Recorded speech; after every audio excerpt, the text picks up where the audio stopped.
अब देखो शीतकाल में तो सब बर्फ़ ही बर्फ़ है। हिम क्षेत्र है, गोमुख गंगोत्री क्षेत्र।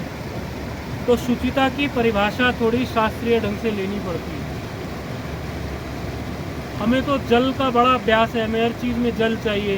स्नान चाहिए 2 बार कम से कम, हर एक के लिए जल की बाल्टियाँ चाहिए। लेकिन हिमालय क्षेत्र में जहाँ बर्फ़ ही बर्फ़ जमी पड़ी है और केवल घंटा 2 घंटा के लिए धूप निकलती है तो बर्फ़ पिघलती है, तब गंगा जी दिखती हैं।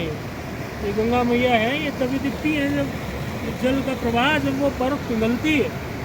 अन्यथा तो बर्फ़ ही बर्फ़ है, ऊपर से फोड़ो, नीचे से बाल्टी निकालो जल की।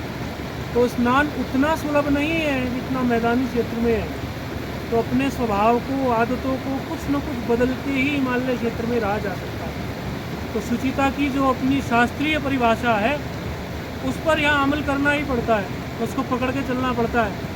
तो अनेकों बार जब ब्राह्मण पवित्रीकरण के लिए प्रयोग में करता है, हम लोग पवित्रीकरण के लिए उसको लिखते हैं पवित्रो पवित्रो वा सर्वस्थांग तो भी या स्मृत पुंडरीकाक्ष बाह्य अभ्यंतर शुचि। भाई पुंडरीकाक्ष भगवान का नाम लेने से ही बाह्य अभ्यंतर शुचि संभव है। हालांकि वो पहले स्नान के बाद भी वो मंत्र बोला जाता है, लेकिन कई बार तो ऐसी स्थिति हो जाती है कि स्नान संभव नहीं हो जाता। हिम क्षेत्र में स्नान संभव ही नहीं हो पाता और मंत्रों से थोड़ा बहुत जल का छींटा मार के हल्का सा जल मिले वही बहुत है।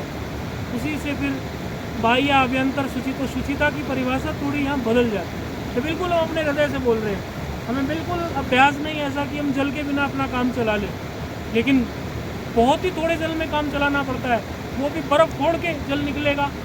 और तो शीतकाल में कोई यहाँ गवर्नमेंट का कोई पानी तो है नहीं, वो तो बंद हो गया, बिजली कट जाए पानी नहीं है तो क्या गंगा जी से लो जल फोड़ के, वो बर्फ़ फोड़ के नीचे से जल निकालो, उसी से अपनी बाह्य अभ्यंतर शुचि करो और कम से कम खाओ, मिनिमम से मिनिमम खाओगे तो पेट साफ करने जाना नहीं पड़ेगा।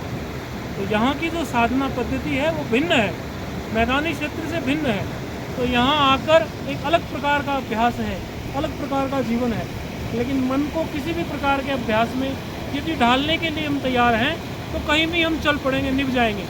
गुरु आज्ञा हो तो हर प्रकार से ढालना और आसान हो जाता है, लेकिन स्वतः अपनी मर्जी से ढालने की कोशिश करते हैं तो थोड़ी कठिनाई आती है। गुरु आज्ञा होती तो उसमें और बल हो जाता है। तो यहाँ का तो बाह्य अभ्यंतर शुचि जो है मंत्र के पवित्रीकरण से ही संभव है, वो यही हमारे हृदय की बात है।